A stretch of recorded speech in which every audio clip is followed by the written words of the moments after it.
Queridos e amados irmãos, que a graça e a paz do Senhor e Salvador Jesus seja sobre a sua vida, seja sobre as nossas vidas mais uma vez.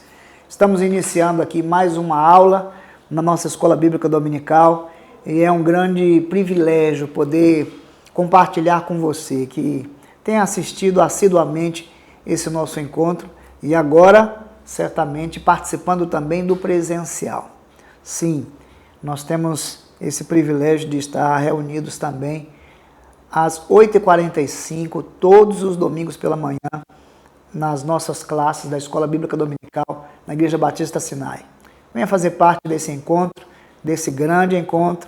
Ele promete ficar ainda maior e nós louvamos a Deus por isso. Durante esse período, nós temos estudado o livro de Efésios, uma carta que Paulo escreveu aos crentes de Éfeso.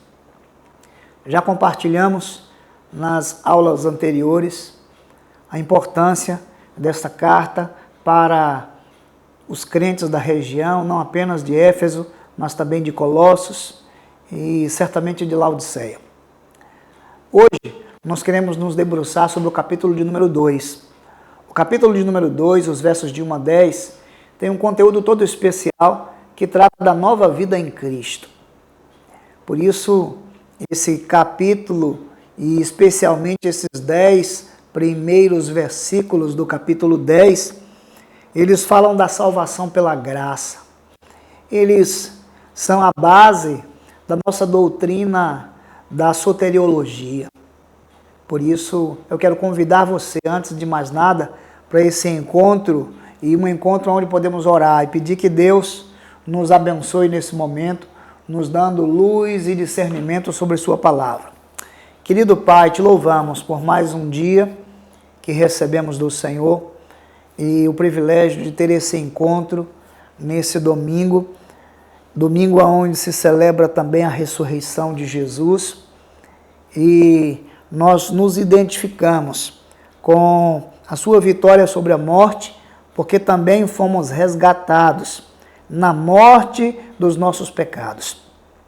Nesta manhã, Senhor, pedimos a tua boa mão a nos conduzir e nos abençoar.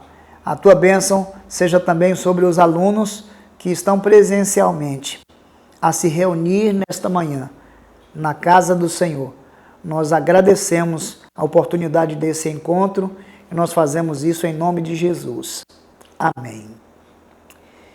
Queridos irmãos, eu quero convidar cada um de vocês a abrir o texto bíblico na Epístola de Paulo aos Efésios, no capítulo de número 2, os versos de 1 a 10.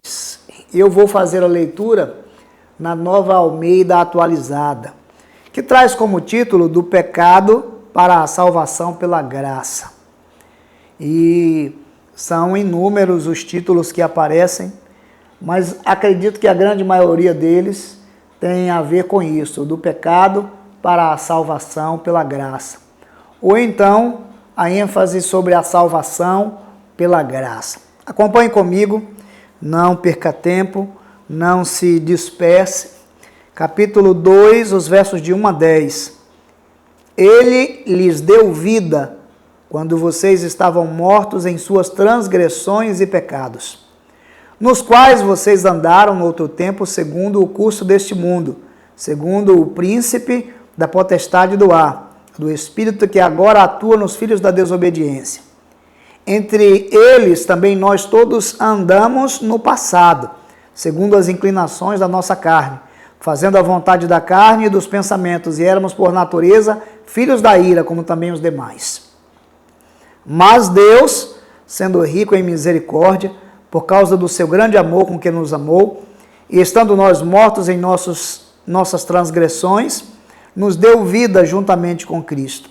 Pela graça, vocês são salvos, e juntamente com Ele nos ressuscitou, e com Ele nos fez assentar nas regiões celestiais em Cristo Jesus. Deus fez isto para mostrar nos tempos vindouros a suprema riqueza da sua graça, em bondade para conosco em Cristo Jesus. Porque pela graça vocês são salvos, mediante a fé. Isto não vem de vocês, é dom de Deus, não de obras para que ninguém se glorie, pois somos feitura dele, criados em Cristo Jesus, para as boas obras, as quais Deus de antemão preparou para que andássemos nelas. Que privilégio, queridos irmãos, ler esse texto, capítulo 2 de Efésios, e ter esse encontro com você nessa manhã. É muito importante considerar que nós estamos diante da pior notícia e da melhor notícia. Isso eu quero resgatar da nossa aula introdutória. O capítulo 2 reúne quem nós éramos e, ao mesmo tempo, quem nós nos tornamos em Cristo. Cristo é a base para essa mudança entre quem você era e quem você se tornou. Estar em Cristo é o lugar do crente. Estar em Cristo é o seu lugar. Cristo é nosso centro, nosso fundamento. Cristo é a base, é a essência. Cristo é, para nós, o modelo de vida que devemos viver segundo a imagem de Deus.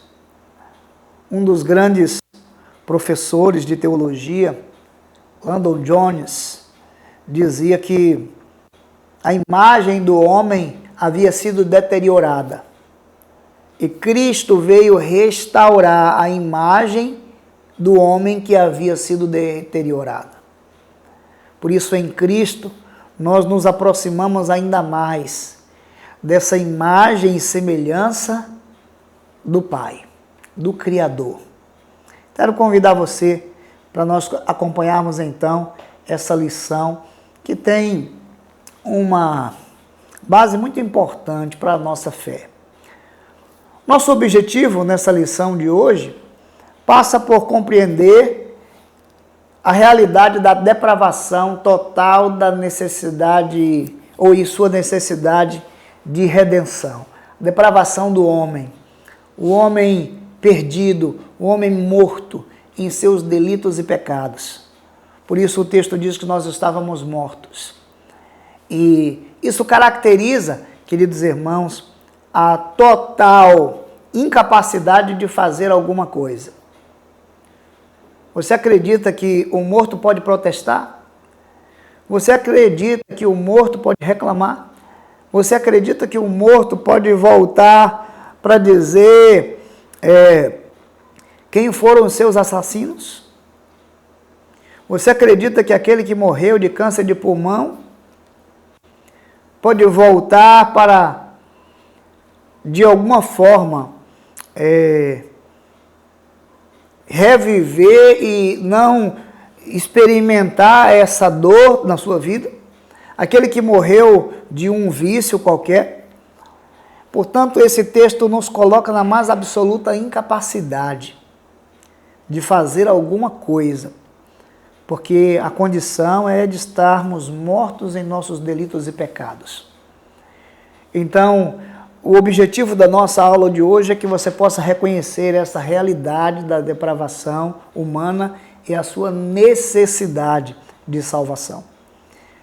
Um segundo objetivo que nós temos na nossa lição hoje é que você possa compreender que só em Cristo há a possibilidade de uma nova vida. Veja, o texto diz: e nos deu vida. Nos deu vida quando estávamos mortos.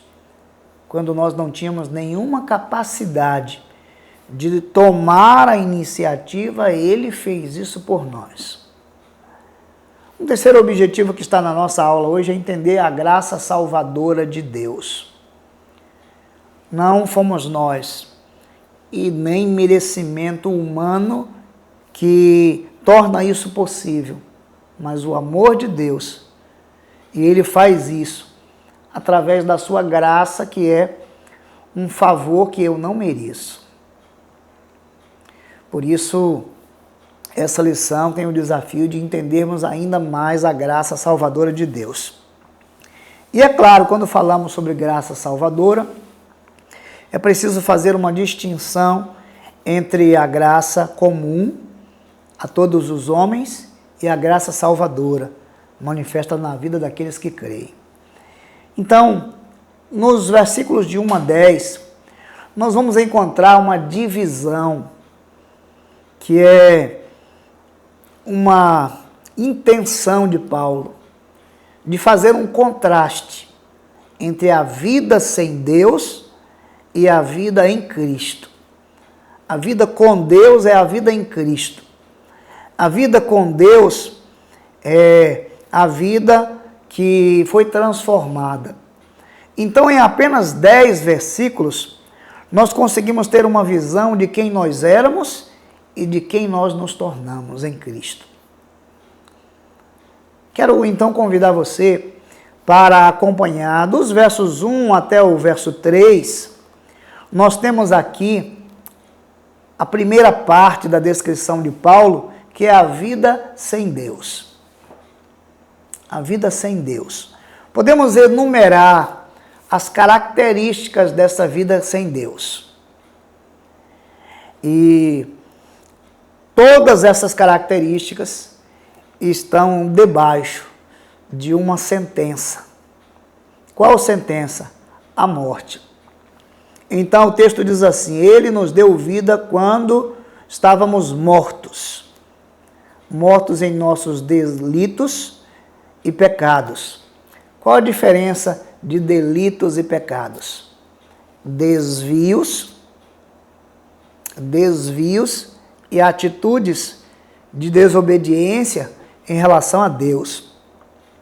É tão importante você compreender. A palavra delitos aqui é paraptoma, que significa deslize ou desvio da verdade e da justiça.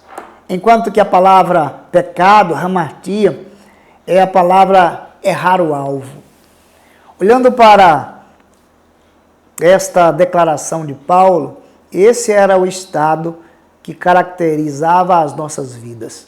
Esse é o estado que caracteriza todos aqueles que ainda não vivem em Cristo.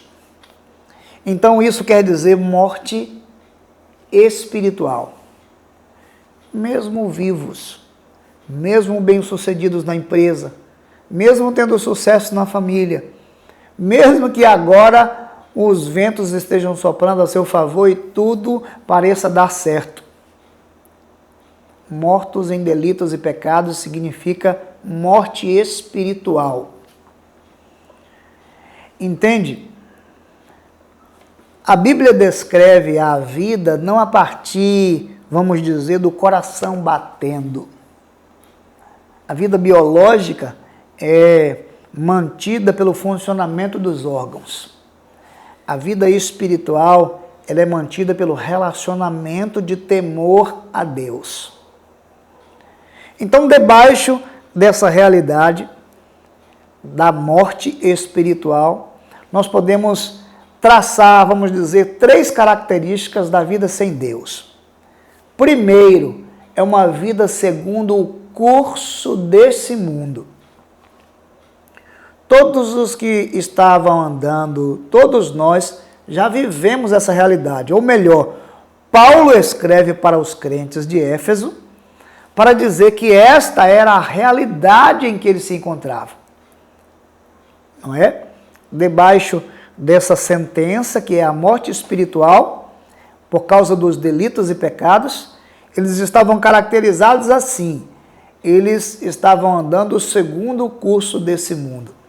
Veja que a palavra segundo no texto original é a palavra katá, que é uma preposição que indica abaixo de. Então, todas as vezes que você lê aí, tem esse sentido. Segundo o curso desse mundo, significa abaixo do curso desse mundo. E mais, o que significa o curso desse mundo? A palavra grega aion, de eternidade, de era, significa o fluxo daquele momento, o fluxo desta geração. Não uma geração piedosa, não uma geração que busca a Deus, não uma geração temente a Deus, mas uma geração que anda segundo o curso do mundo. É como se nós pudéssemos nos referir a uma correnteza que vai levando todo mundo. É assim que podemos olhar para a vida sem Deus, uma vida segundo o curso desse mundo, uma vida sujeita a todas as influências de nossa geração. É uma vida que não consegue lutar, veja, contra a correnteza das ideias de nossa geração, contra a correnteza das filosofias de nossa geração, contra a correnteza, vamos dizer, da iniquidade de nossa geração. Então essa vida que está sentenciada à morte espiritual, e assim era a nossa vida, ela se caracterizava por isso, segundo o curso desse mundo. Mas existe uma segunda característica, a característica que ele chamou de segundo o príncipe das potestades do ar, ou seja, debaixo da influência de Satanás. É muito interessante que você observe as palavras que Paulo usou aqui. Veja, nos quais vocês andaram no outro tempo, segundo o curso deste mundo, que quer dizer segundo o fluxo, a correnteza, a era, todas as coisas que são contrárias a Deus, segundo o príncipe da potestade do ar. É importante nós lembrarmos que no contexto que Paulo estava vivendo, havia uma compreensão de que Satanás e os seus demônios viviam entre o céu e a terra. E um dos filósofos da época, propagava a ideia de que os espíritos viviam no ar. Os espíritos bons e espíritos maus. Mas o texto fala do príncipe dos espíritos. É uma alusão a Satanás. O que Paulo está querendo dizer é que não apenas estávamos sentenciados por causa de uma vida que vive segundo o curso do mundo, mas uma vida que vive segundo uma influência diabólica. Uma influência diabólica. Quando nós lemos o Novo Testamento, especialmente com Jesus, sabe o que a Bíblia diz? Que Satanás entrou no coração de Judas. Satanás entrou no coração de Judas. Quando Jesus pergunta a Pedro quem os homens dizem que ele é, Pedro foi muito iluminado por Deus ao dizer: tu és o Cristo, Filho de Deus. Mas na sequência, quando Paulo ouve Jesus falar sobre a morte e sobre a sua ressurreição, ele diz: Senhor, tenha misericórdia de ti, isso nunca vai te acontecer. E Jesus diz: para trás de mim, Satanás. E veja, ele diz assim: porque você não cogita das coisas de Deus, mas das coisas dos homens. Então, essa vida sem Deus, que é uma vida segundo o curso desse mundo, o fluxo desse mundo, a correnteza desse mundo, é também, nas palavras de Paulo, uma vida influenciada por Satanás e por seus demônios. Essa é a compreensão de Paulo. Queridos irmãos, nos nossos dias, aquilo que os nossos olhos não podem ver, devem ser enfrentados, entendidos e confrontados com a convicção de que isso se trata de uma batalha espiritual. Espiritual. Que significa que Satanás tem uma operação na vida daqueles que vivem em desobediência a Deus. Assim andávamos nós. Essa vida sem Deus é a vida que me caracterizava, é a vida que nos caracterizava. Terceiro aspecto ou característica dessa vida que está sentenciada à morte, segundo o curso desse mundo, segundo os príncipes da potestade do ar, segundo o Espírito que atua nos filhos da desobediência. A relação ainda permanece, vamos dizer, uma atribuição a Satanás e os seus espíritos malignos, mas uma designação aqui nos toma de assalto, que é quando ele diz que estes espíritos ou este espírito ele atua sobre os filhos da desobediência. Quem são os filhos da desobediência? São todos aqueles que se opõem a Deus. São todos aqueles que se opõem à vontade de Deus. É interessante olhar na sociedade que nós certamente podemos ver na grande maioria das pessoas um certo temor.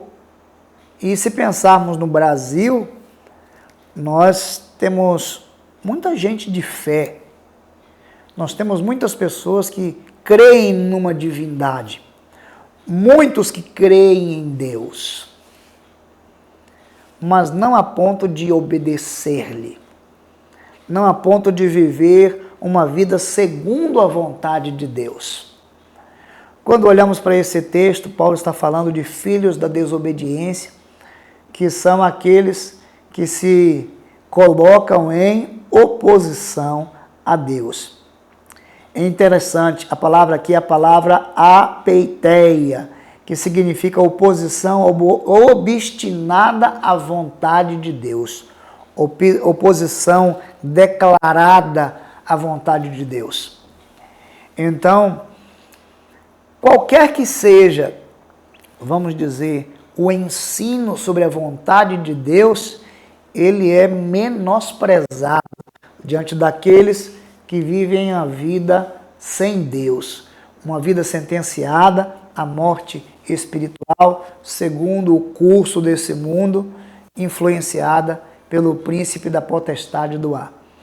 Em linhas gerais, quando nós lemos esse texto, nós estamos diante de quem nós éramos. Eu preciso afirmar isso. Esse texto não é uma descrição sobre nosso futuro, não é uma descrição sobre o nosso presente, não é conquanto ele se aplique a todos aqueles que vivem uma vida sem Deus, mas esta é uma descrição de nosso passado. Foi desse lugar que o Senhor nos tirou. Por isso o capítulo 2 é a referência de nossa fé. Por isso o capítulo 2 é um ensinamento que estabelece as bases para a nossa confiança. E eu gosto de pensar que o capítulo 2 tem uma associação com o Salmo de número 40, que diz que o Senhor, ele nos tirou de um charco de lodo, da cova da destruição, e firmou os meus pés sobre uma rocha firme. Salvação é quando o Senhor nos tira da lama. Santificação é quando Deus tira a lama de você. Então, nesse texto, nós encontramos um cenário e uma realidade que caracterizava a minha vida sem Deus. Isso, é claro, caracteriza a vida de todas as pessoas que hoje, que agora, que amanhã estejam vivendo sem Deus. Faz sentido para você? Então, guarde isso aí no seu coração. Mas o mais importante de todos os ensinamentos está no verso 4, porque diz assim: mas Deus. Veja, diante dessa realidade sombria, diante dessa realidade de sentença de morte e de operação do príncipe das trevas, do príncipe das potestades do ar, do espírito que atua nos filhos da desobediência, mas Deus. Esta é uma das mais lindas expressões que nós podemos encontrar em toda e qualquer situação. Eu estava morto, mas Deus. Eu estava sem esperança, mas Deus. Eu estava perdido, mas Deus. O meu desejo é que nessa manhã, essa expressão, ela traga renovo à sua fé. Porque apesar de tudo que passamos, mas Deus. Porém Deus. É a manifestação da graça de Deus que se faz presente diante de toda a situação em que eu me encontrava. Daí por diante nós vamos encontrar do verso 4 até o verso 11 a vida com Deus. Se a vida sem Deus é uma vida sentenciada à morte, morte espiritual, a vida com Deus é uma vida em Cristo destinada à eternidade. E o texto diz assim, eu vou ler do 4 até o verso de número 10. Mas Deus, sendo rico em misericórdia, por causa do grande amor com que nos amou, e estando nós mortos em nossas transgressões, nos deu vida juntamente com Cristo.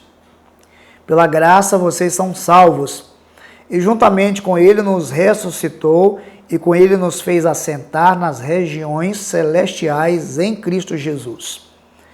Deus fez isto para mostrar nos tempos vindouros a suprema riqueza da sua graça, em bondade para conosco em Cristo Jesus. Porque pela graça vocês são salvos mediante a fé. Isto não vem de vocês, é dom de Deus. Não vem de obras para que ninguém se glorie, pois somos feitura dele, criados em Cristo Jesus para as boas obras, as quais Deus de antemão preparou para que andássemos nelas. Nós encontramos aqui pelo menos 3 características da vida com Deus. Nós falamos da vida sem Deus, que também apresenta 3 características. Você lembra qual a primeira? A primeira é que estávamos vivendo segundo o curso desse mundo. A segunda, segundo o príncipe das potestades do ar. A terceira, segundo o Espírito que atua nos filhos da desobediência. Então éramos por natureza filhos da ira. Assim diz as Escrituras. Mas agora a vida com Deus também tem 3 características. A primeira delas é que só é possível em Cristo. Só é possível em Cristo. Eu quero que você compreenda isso. A partir do verso 4, nós temos assim, mas Deus sendo rico em misericórdia, e fala da riqueza do seu amor, por causa do grande amor com que nos amou, e estando nós mortos em nossos delitos e pecados, nos deu vida juntamente com Cristo.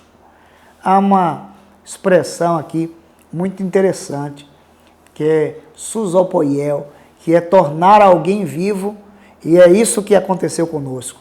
A expressão juntamente com Cristo.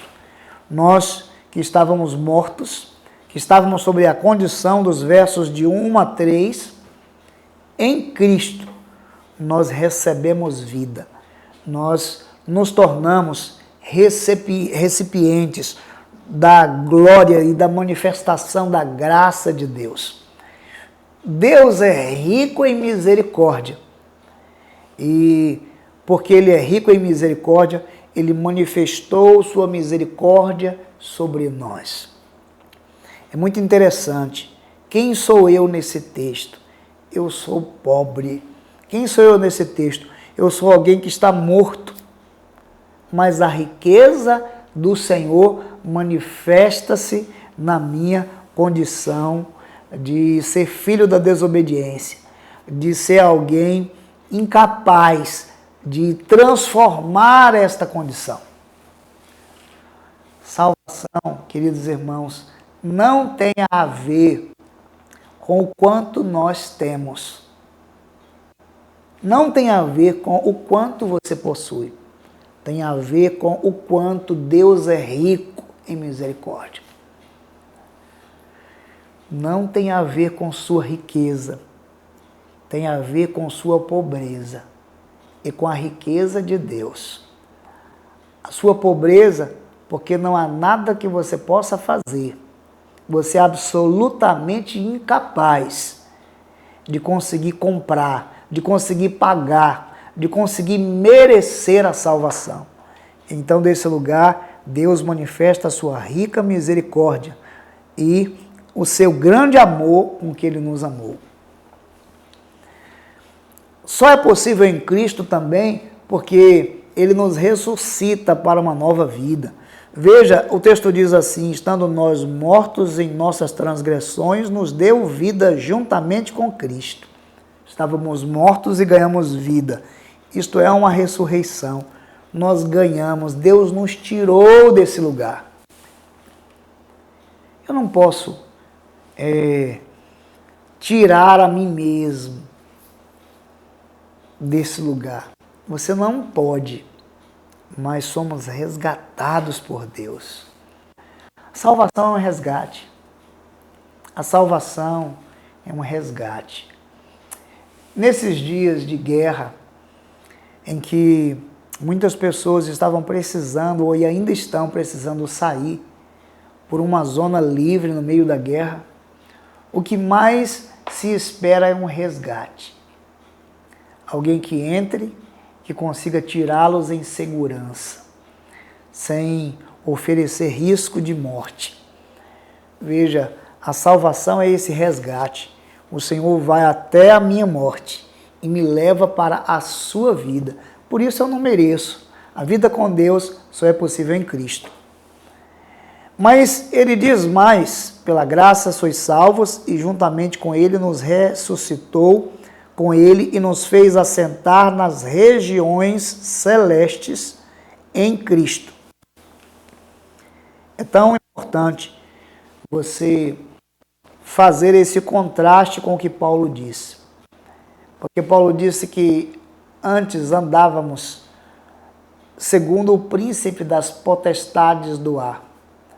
Vamos dizer, nesse ambiente entre o céu e a terra, onde os gregos acreditavam que os espíritos bons e maus pairavam sobre esse lugar. E a compreensão de Paulo nesse contexto é que esse espírito atua sobre os filhos da desobediência. Ele diz que Deus nos tirou dessa morte, nos ressuscitou juntamente com Cristo e nos fez assentar nos lugares celestiais.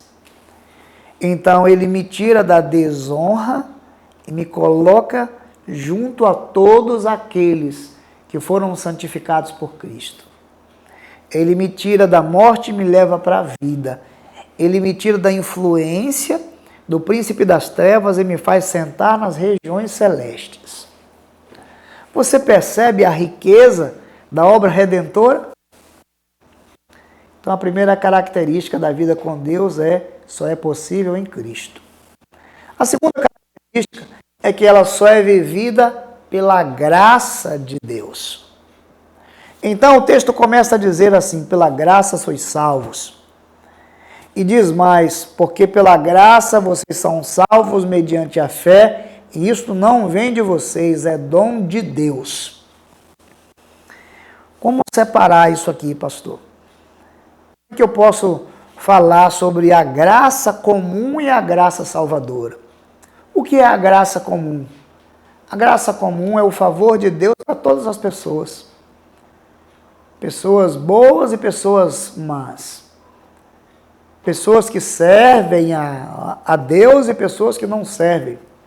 Pessoas que amam a Deus e pessoas que não amam. A graça de Deus, a graça comum, está manifesta em toda a criação. Por isso, nós ainda temos colheita. Por isso faz sol e chuva sobre justos e injustos. Por isso você pode ver, muitas vezes, o ímpio prosperar.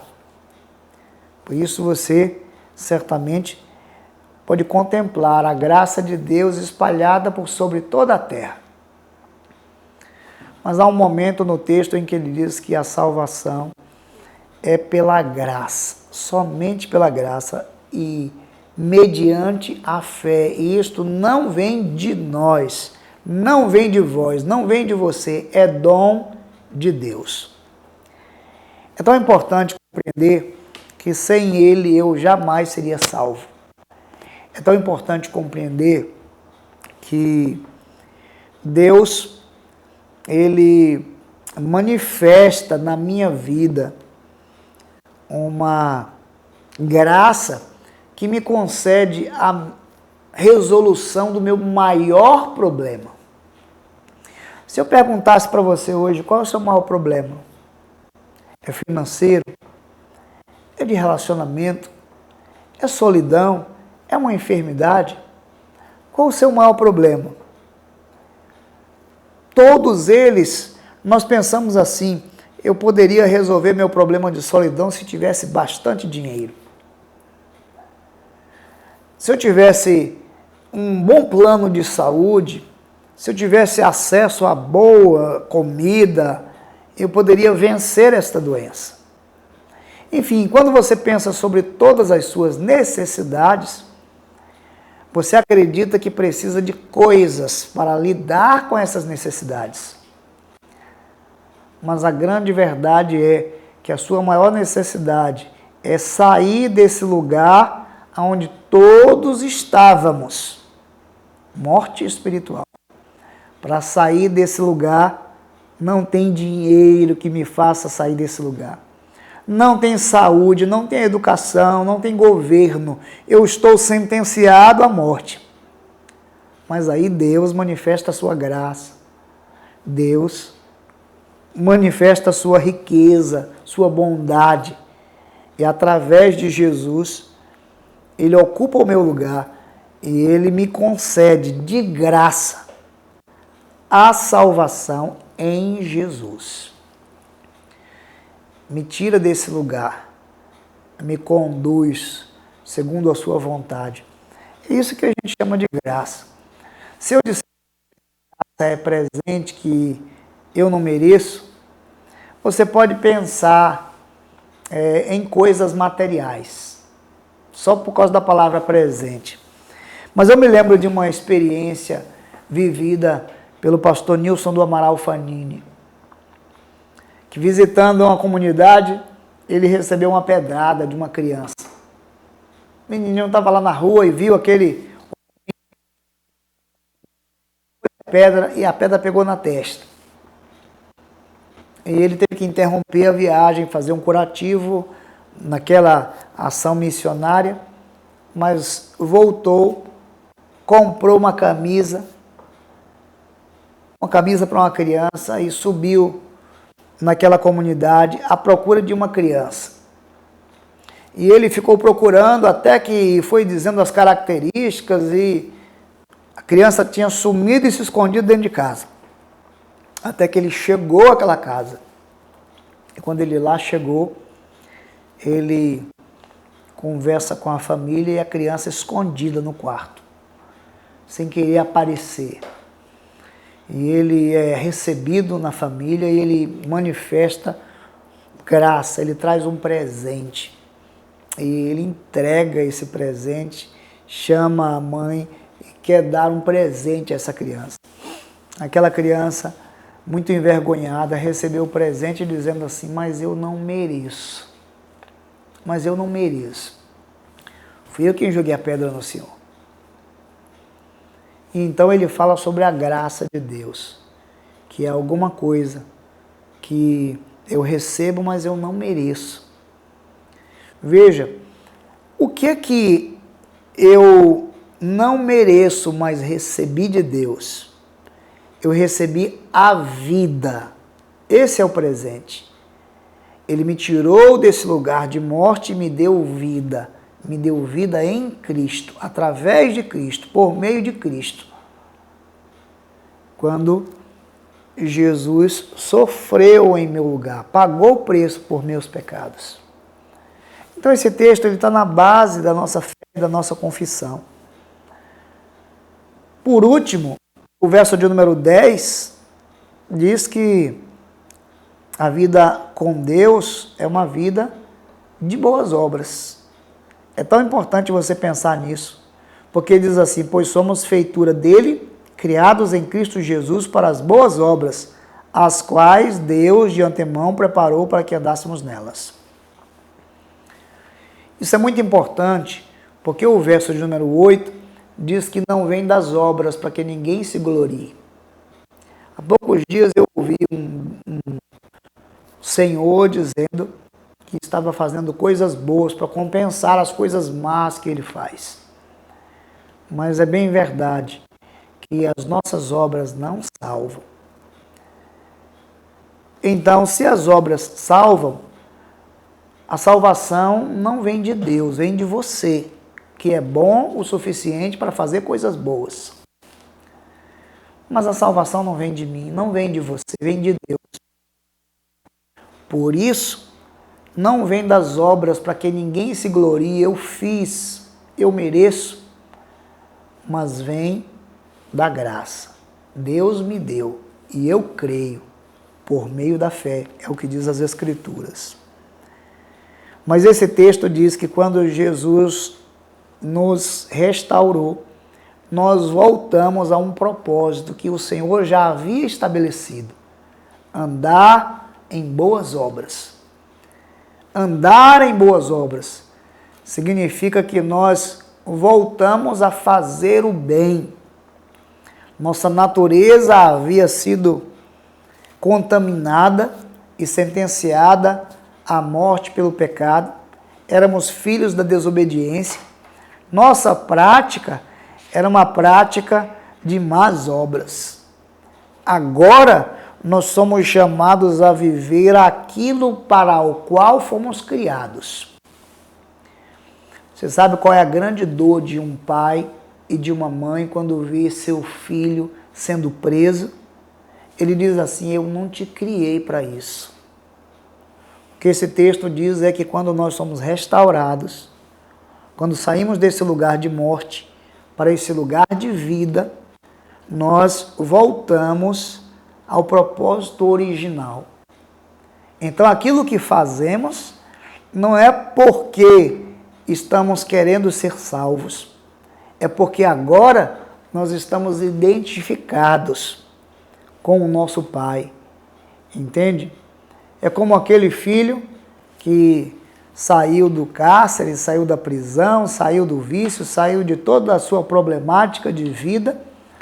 Ele diz: meu pai, agora eu quero ser um orgulho para a nossa família, e assim somos reconhecidos em Cristo. Então, do capítulo 2, de 1 a 10, você claramente vai encontrar duas distinções. A vida sem Deus, que significa como eu era, talvez como você é. Depois, a vida com Deus, quem você se tornou em Cristo. Vida sem Deus, vida com Deus. Se observarmos com atenção, Paulo faz nesse texto, vamos dizer, um trocadilho, ele faz aí uma coluna, vamos dizer, entre quem nós éramos e aquilo que nós recebemos em Cristo. Por exemplo, na velha vida nós estávamos mortos. Na nova vida, agora estamos vivos. Na velha vida nós éramos escravos. Na nova vida, nós estamos entronizados. Na velha vida nós éramos merecedores da ira. Na nova vida agora somos alvos da graça. Na velha vida andávamos entre os desobedientes. Na nova vida agora temos comunhão com Cristo. Na velha vida estávamos sob o domínio de Satanás. Na nova vida nós estamos unidos com Cristo. Essas duas coisas são muito claras, são muito distintas no capítulo 2.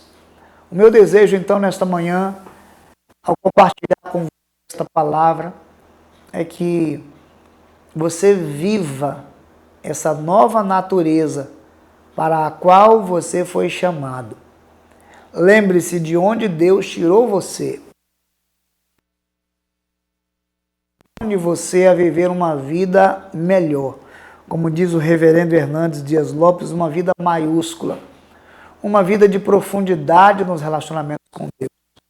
Uma vida de comunhão. Afinal de contas, ele diz que o Senhor nos fez assentar nos lugares celestiais, juntamente com Cristo. E diz o texto que ele fez isso para mostrar nos séculos vindouros a suprema riqueza da sua graça. Quando as pessoas olham para você, eles não devem contemplar o quanto devem reconhecer o quanto Deus foi generoso, foi misericordioso e Ele estendeu a sua graça sobre a sua vida. Um dos textos que eu tenho muito apreço está em Lucas 8. A Bíblia conta que Jesus chegou a uma cidade de Gadara e um homem praticamente vivendo um ostracismo, uma vida que não poderia ser aceita em lugar algum na comunidade. Impelido pelos demônios para o deserto, ele vive quase que essa descrição de Efésios capítulo 2. Ele vive nu, ele não tem família ali sobre o seu relacionamento, ele não tem emprego, ele vive como um animal. Ele é acorrentado, mas ele quebra os grilhões e ele vive nos sepulcros. Ele se alimenta de restos de cadáveres. E quando Jesus se aproxima, ele vai se jogar aos pés de Jesus. Que tenho eu contigo, Jesus, Filho do Deus Altíssimo? Rogo-te que não me atormentes antes da hora. O Senhor fez um milagre grandioso. O Senhor ordenou que aqueles espíritos saíssem daquele homem e o libertassem. E quando a comunidade voltou a ver, encontrou aos pés de Jesus um homem sentado, vestido e em perfeito juízo. Quem era você? Quem ele era? A vida em Deus, a vida com Deus é uma vida de restauração, uma vida de relacionamento restaurado. Antes de ir embora, aquele homem quase que pega no braço de Jesus e diz: Mestre, eu quero ir contigo. Senhor, eu quero ir contigo. E Jesus disse: não, volte para casa. A essência do novo nascimento é a volta para casa. Ele diz: conte para os teus como Deus teve misericórdia de ti.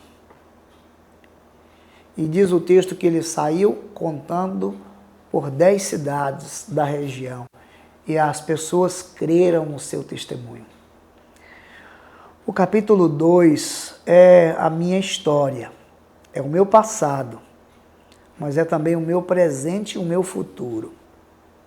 Eu sei que o meu Redentor vive, eu sei em quem tenho crido, eu sei que eu estava morto, mas hoje estou vivo e você também, porque desse lugar de morte Cristo já nos resgatou, porque desse lugar de condenação você já foi arrancado e liberto em Cristo Jesus. Eu desejo então que você tenha uma fé viva, cheia de esperança e de alegria e de gratidão por lembrar quem você se tornou em Cristo. Que Ele nos abençoe. Soberano Deus, somos imensamente gratos por aquilo que jamais poderíamos obter, mas somos fielmente, ó Deus, gratos por aquilo que jamais poderemos perder. Muito obrigado por teu amor, por tua misericórdia.